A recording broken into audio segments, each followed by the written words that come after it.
Welcome to the Business Numbers Podcast. In this episode, we're going to bring in another expert with some tips and tricks to help you increase your business numbers directly or indirectly. In this episode, we're talking about paid ads, which is obviously potentially helpful if you do it right, but that's why we've got an expert here. My guest for this episode is Darrell Mander. He's the founder and CEO of Big Flare Digital. His agency helps e-commerce businesses with profit-focused pay-per-click ad campaigns on multiple different platforms. And he's got a slightly different approach we'll talk about later in the episode. Welcome, Darrell. Thank you for joining me. Thank you, Ben. Very glad to be here. Excellent. How was my intro? Would you add or tweak anything? It was lovely. I loved it. Perfect. Awesome. Good. I'll leave that in my notes. Get compliment from guest. Okay, good. There's quite a lot we could talk about when it comes to paid ads, running agencies, all those kind of things. And unfortunately, I've got to print it down to a few different major topics that will be helpful for the listeners. We've got deep expertise. You've helped a lot of different e-commerce businesses. But if you don't have an e-commerce business, guys, listen in. There's a couple of things you'll still pick out of it. So there's a few major topics. We'll see where the conversation leads. One other thing I wanted to do to kind of limit the conversation is you do paid ads on multiple different platforms. But we'll be here forever if we try and talk about all of them at once. And so I thought I would leave Facebook ads aside and we can just focus on Google ads. Does that work for you? Yeah, that works for me. Awesome. There's some question mark around Facebook ads for some people. Do you have any particular thoughts on Facebook ads versus Google ads? Did I choose the right platform to talk about today?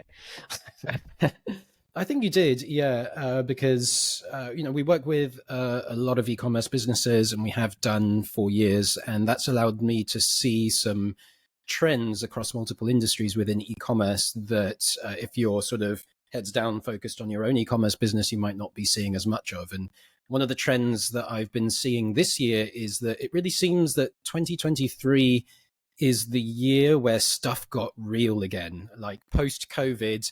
I think in e-commerce, we've all enjoyed a couple of great years, partially thanks to the COVID effect. And it seems that this year, that effect seems to have worn off. And what I've seen this year is that a lot of businesses have come into the year with aggressive growth targets based on them achieving great growth in 2021, 2022. And I'm seeing a lot of businesses miss those targets, like year-on-year numbers actually being down rather than up, them being far away from their targets. It's like there's rumors of the US heading into a recession. It seems that discretionary spending is down. Consumers seem to be a bit tighter with their purse strings. And a lot of people seem to want to react to that by spending more on top of funnel traffic, because they're like, oh, my volumes are down. I need them to be higher. Where do we find more people? How do we scale more? And it seems to be this natural inclination to then want to put more money into something like top of funnel Facebook ads or TikTok ads or top of funnel YouTube ads. And I actually think the reverse might be the better approach, which is focus on the higher intent traffic sources, like Google search traffic, Google shopping traffic. That's where people go when they have basically already decided they want to buy your thing or your type of thing. And that type of traffic is always high intent. It's always high converting, and you never want to miss out on that kind of traffic. And so I think if you're having to play defensively this year, then focus on higher intent traffic, which is what Google Ads is all about, is possibly the better way to go, rather than scrambling into the higher risk, higher rewards, cold traffic stuff you can get on Facebook ads. I like that. That makes sense. I like the logic there of going with something, spending money where you're going to get a return back a little bit faster, rather than like filling up your funnel, nurturing for however long when money's a bit tight for everybody right now. I like that. Okay. And it's good you touched on the recession, because if we're going to talk about e-commerce or e-commerce related things, it's something we do need to mention. So thank you for your perspective there. So let's talk about Google Ads. What's changed or not changed in Google Ads? What might people not know has actually changed in Google Ads the last 2 years? I still see people out there touting the benefits of doing these really granular, highly segmented, manually run campaigns. It's like, oh, don't trust the machine to do anything for you. Like Google's lying, their machine's just going to cheat you out of money. You've got to manage all your bids manually. You've got to do single keyword ad groups, and like, forget the machine, do it all manually. It's better. And I think a lot of the people who are saying this are possibly people who have been watching the courses from like 5 years ago, and those courses are out of date. I mean, recently we've had ChatGPT come out, and the whole world has woken up to this sort of AI hype. We've like, lots of people have suddenly kind of realized, oh, AI is getting pretty good now. It's going to change the landscape of life and work in our lifetime, in the not too distant future. But in Google Ads, like in PPC, we've known this for like 5 to 10 years now, because the AI developments have been coming into Google Ads and shifting what we do in Google Ads for years now. This is like nothing new for us. And so I'd say like the big thing that's changed or been changing is that like AI and automation is just becoming a bigger and bigger part. Like doing it all manually is just no longer the optimal way to do it. Instead, you still need a human pilot. I like to think of it as like a human pilot with an AI co-pilot. You need an experienced human decision maker making the correct decisions on what to do in your Google Ads account. But at the same time, you need that human decision maker to be someone who's well versed in working with the AI. I kind of liken it to cyborg optimization. The best Google Ads optimizer, the best Google Ads account manager now is a cyborg account manager, someone who's part human, part machine. It's like human decision maker, but they know which parts of the Google AI to use to maximize your results. Absolutely. I like that analogy, the cyborg and the pilot co-pilot thing. Somebody who knows how to use the AI well. I play with ChatGPT just for fun myself. What can it do? Excuse me. And asking things in a couple of different ways does get you a different result. And so there's still some skill required. It's just like managing an employee, really. It's like if you say things in the right way, you'll get different performance out of different employees. And so AI is no doubt the same. Absolutely. Okay. So trust the machine a little more than in previous years, and know when to trust it and when not to trust it. Know how to set it up in an environment that like maximizes its potential to work really well, but also know the situations and cases where you shouldn't trust it. Like, for example, there is still a case for manually optimizing your CPC bids if you don't have a lot of conversion data. Like if your account gets less than, say, 20 conversions per month, that might be one of the cases where you go, okay, yeah, I might not trust the machine to do that for me. I might go manual because the machine just isn't getting enough conversion data to make smart decisions.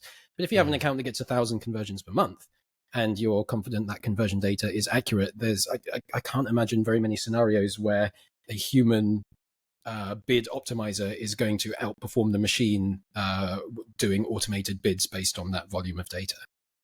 That makes sense. And that was going to be a question I was going to ask you, is like, the AI need to learn from something. So what's the minimum? So you're saying like at least 20 conversions a month, or the higher the better? Really? Yeah, like I'd normally go with 30 conversions per month.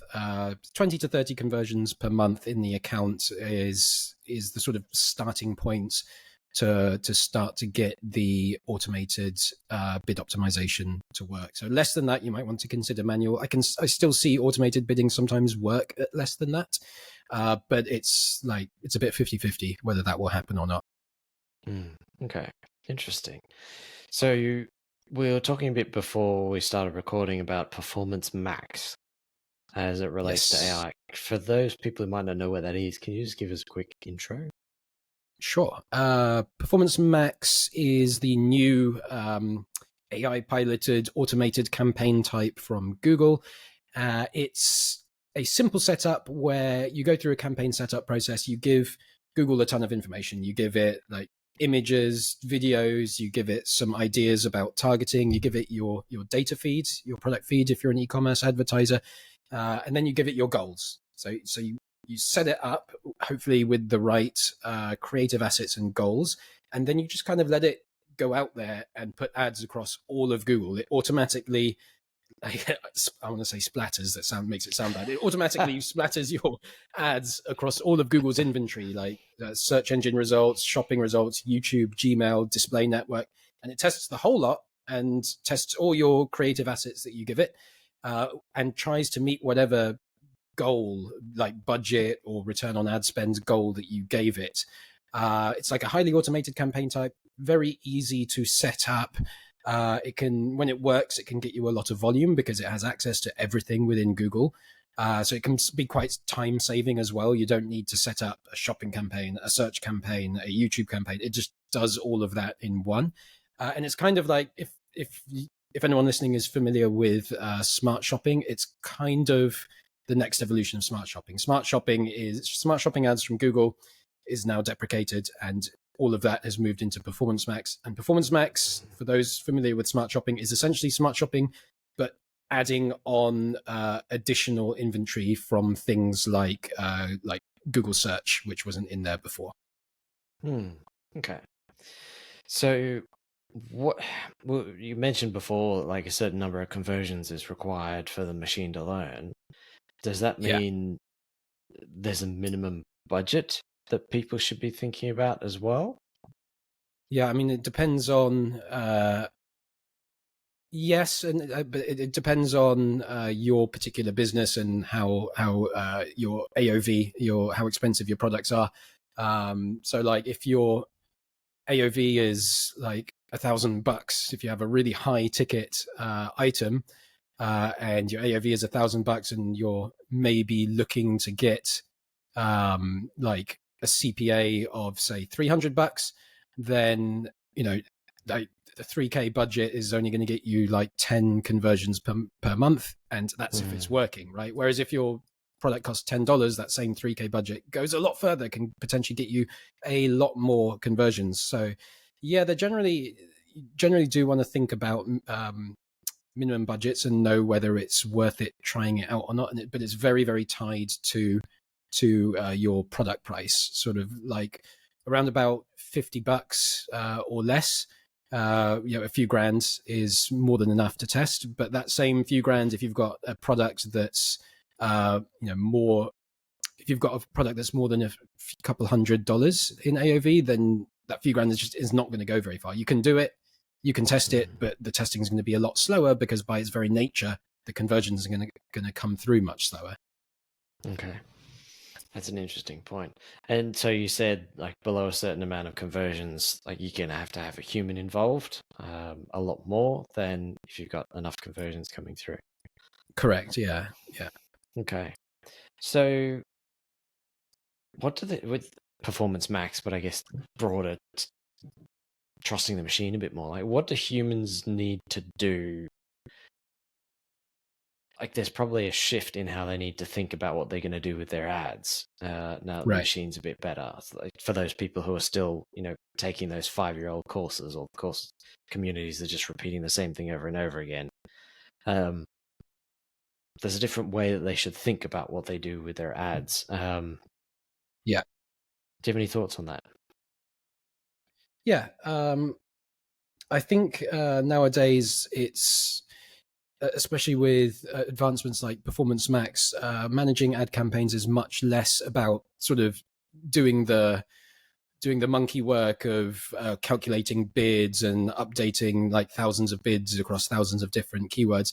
And it's more about two things, which is, first of all, arming the machine with the correct stuff. Like you've got to arm the machine with good creative assets, good headlines, good descriptions, good images, and good goals. That bit is essential. And that bit is like giving it the right goals to aim for at the right stage of your campaign. That's something that takes 5 minutes to do. You just input the goals into the campaign settings. However, that is something where the value of experience and good decision making is huge, right? It takes 5 minutes to put that number into the campaign setting. Oh, I want to spend $100 per day, and I want to aim for a target ROAS of 300%. It takes seconds to input that, but it actually takes like decades to get enough experience to know how to do that well. Like to know things like at the beginning of the campaign, you want to start with something like a more limited daily budget, but don't put in a target ROAS so that you allow the machine to test and figure things out for you. And it takes experience to have the patience to just sit and wait, because that's often what you need to do now. You have to be a lot more patient. Like you don't launch a campaign and then the next day go in and fiddle all the settings because you didn't get any conversions on day one.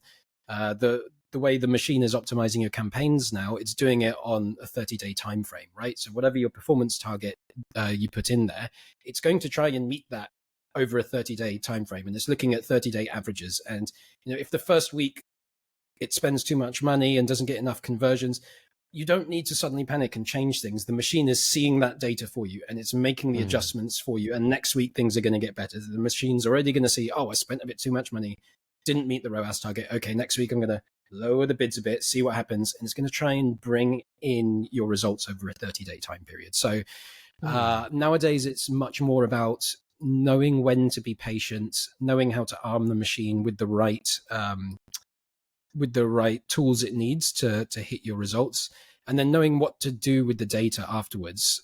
So you do want to check your campaign insights. Like for example, in Performance Max, you can go over to a tab called the Insights tab, and you can see lots of useful information there that you can actually make use of.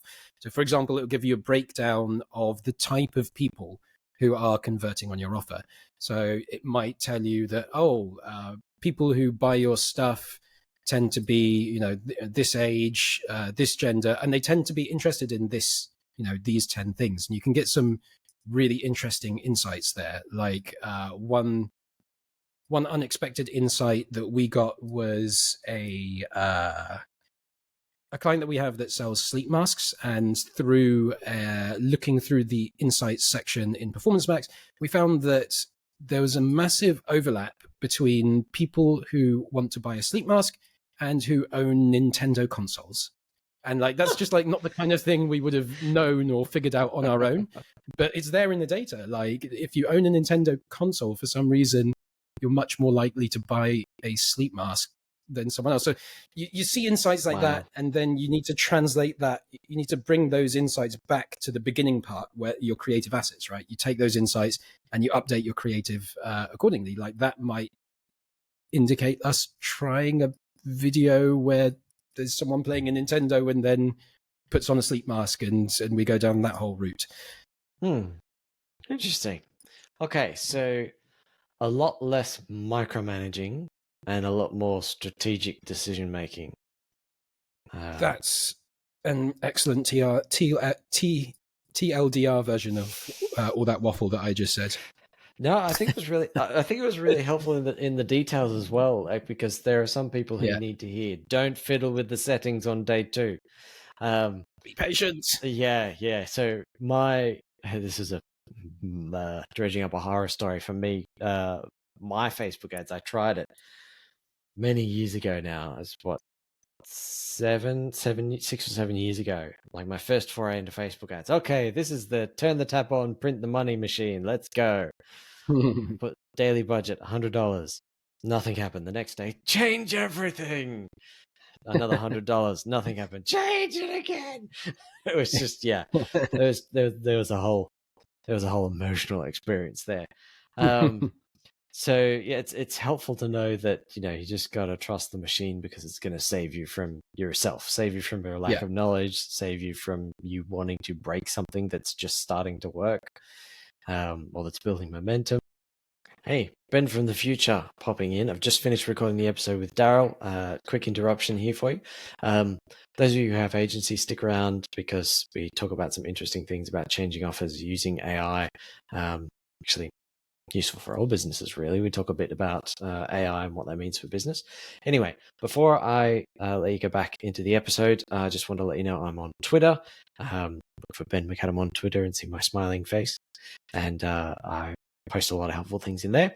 And also want to let you know I have an email newsletter. I email about once a week with some helpful stuff, and let you know that these podcast episodes have gone live.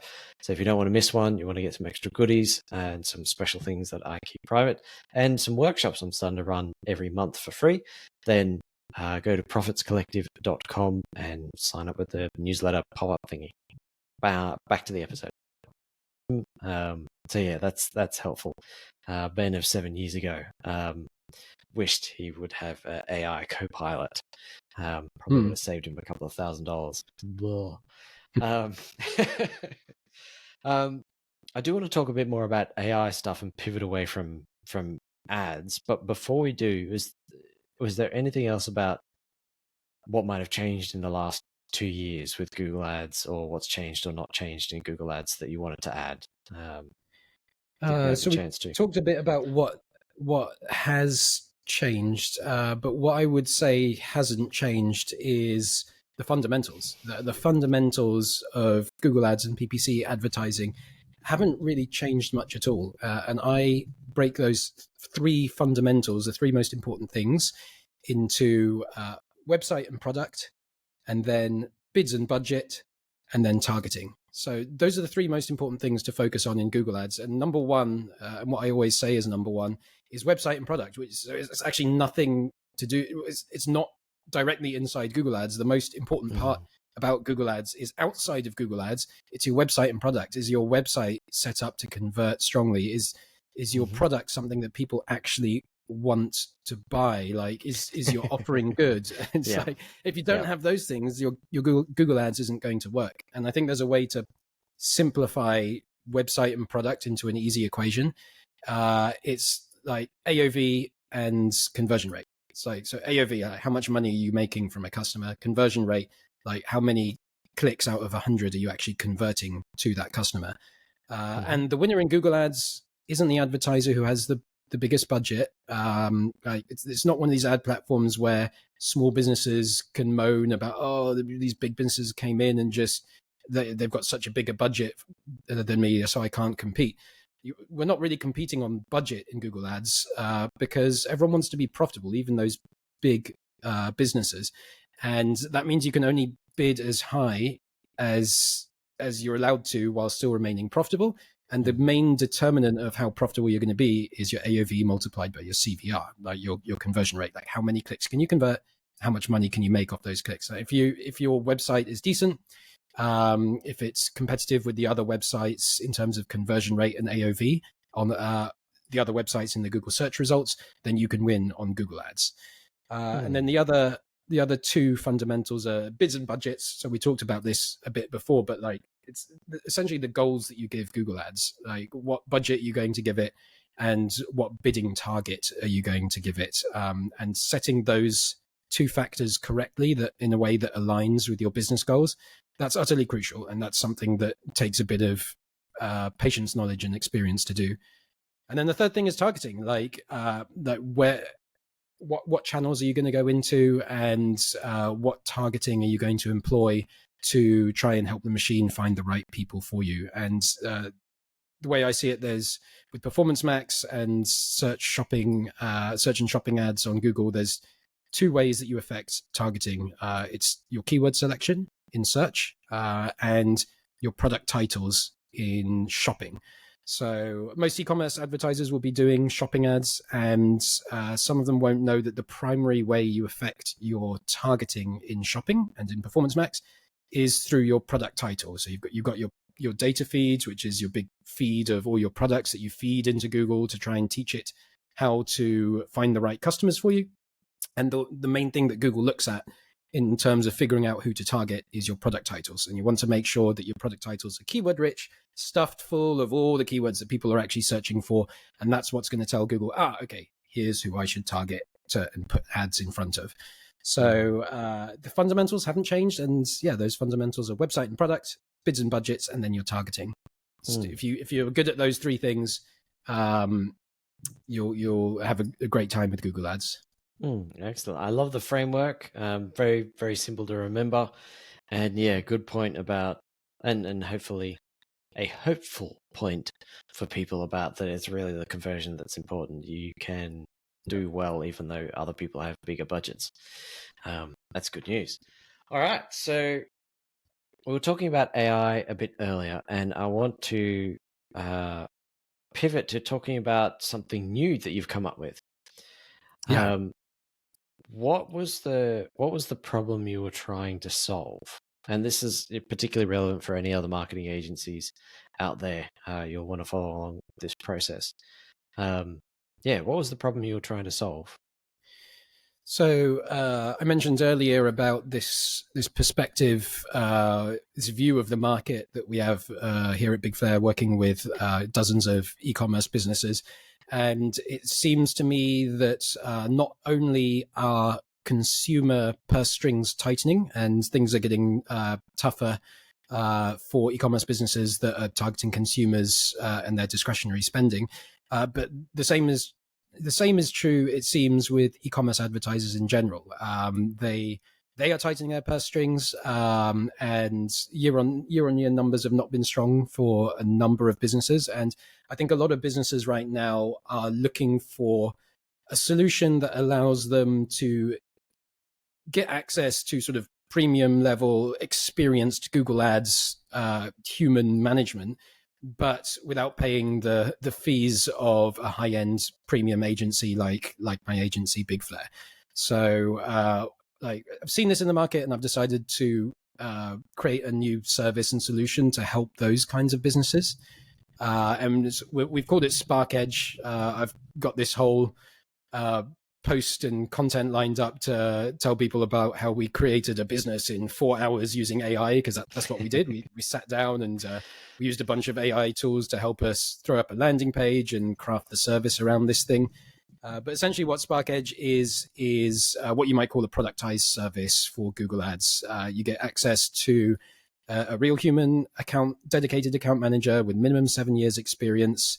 They're going to be leveraging all the latest AI tools within Google and outside of Google to help them really leverage their time and bring you their expertise and their experience and their awesome decision making, but without the usual cost of a high end agency. So it's a more affordable Google Ads solution for the business who wants experienced help, but without the price tag that normally comes with that.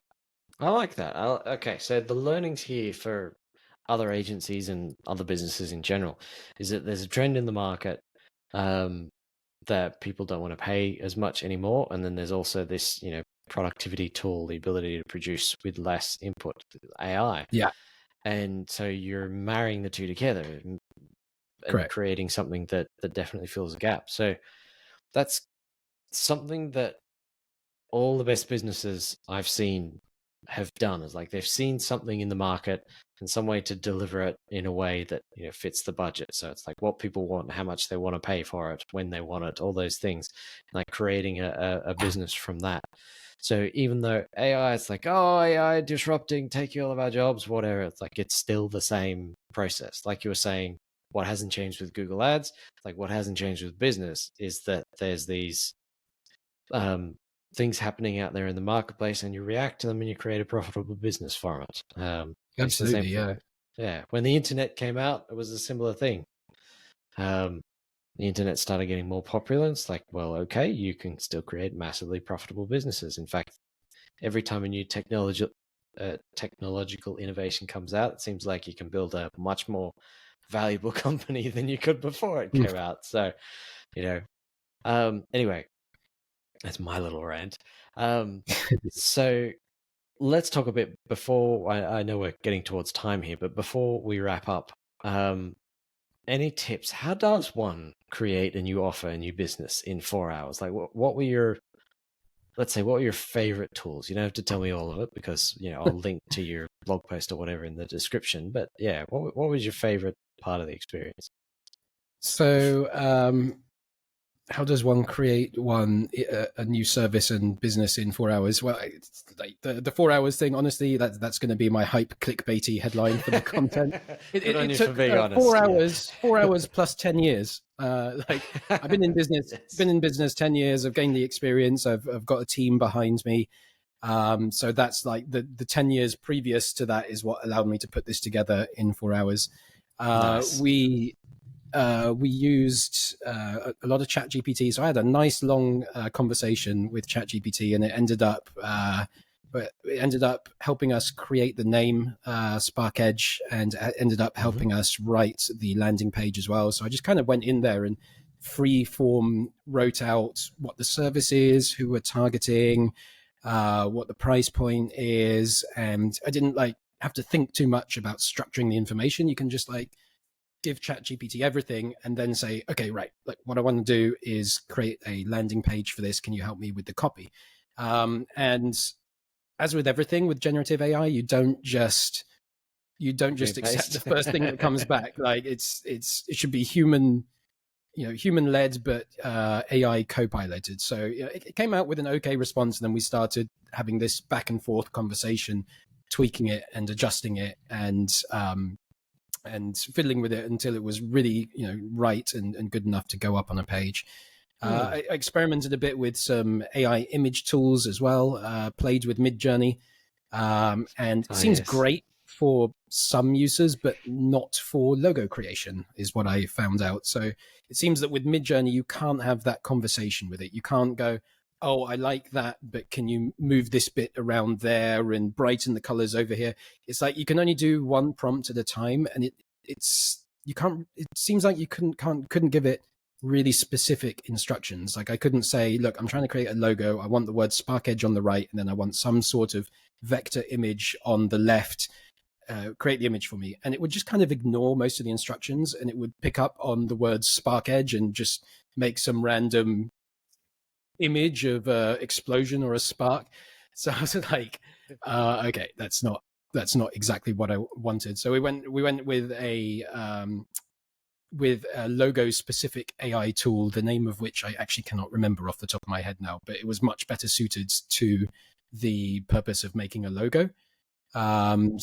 And it allowed us to actually customize the output and create a bunch of templates specific to what we needed straight off the back of it. And it cost just $70 to create a logo, and was done in 30 minutes.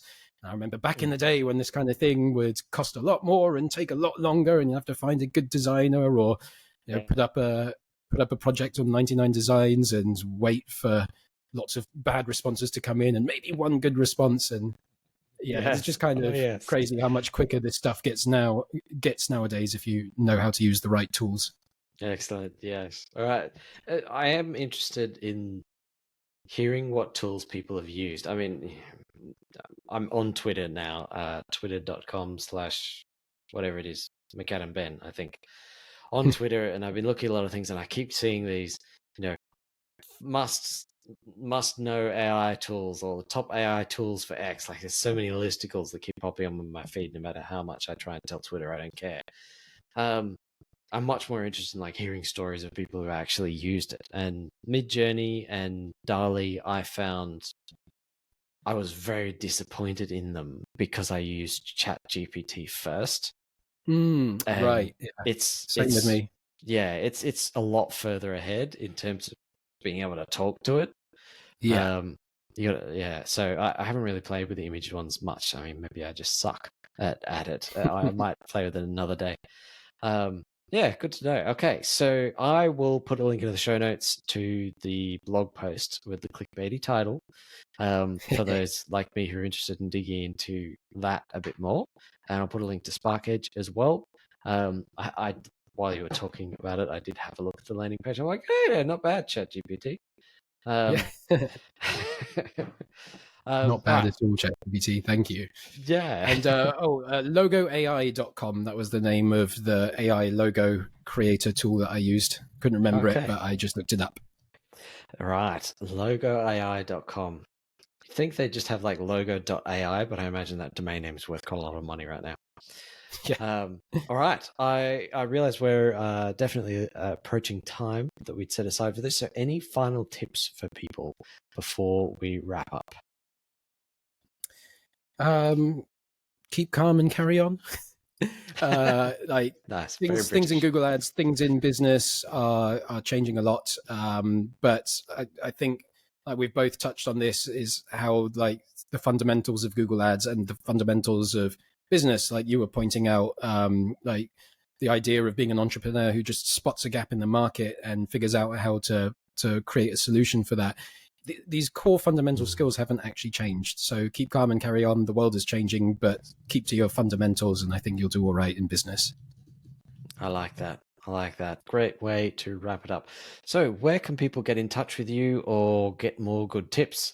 We didn't, as I said, have much time really to cover everything that you know and can help with. You've got a YouTube channel, I do, yeah. So if you search for me on YouTube, just search my name, Darrell Mander, or you could maybe put a link below in the show notes. Yep. But yeah, my main outlet for sharing tips and advice is on YouTube, where I try and post weekly with whatever is most relevant and pertinent to help e-commerce advertisers and Google advertisers grow and improve their accounts. Okay, I've got it. YouTube.com/at. Oh, go away. YouTube.com/at Darrell Mander Big Flay. I'll put that link in the show notes as well. That sounds about right. Awesome. All right. Thank you, Daryl, for sharing valuable knowledge and tips. Thank you to everybody for joining us. Before you go, don't forget to like, subscribe, rate, share, all the things, retweet, whatever, to spread Daryl's helpful ideas so that we can help more business owners.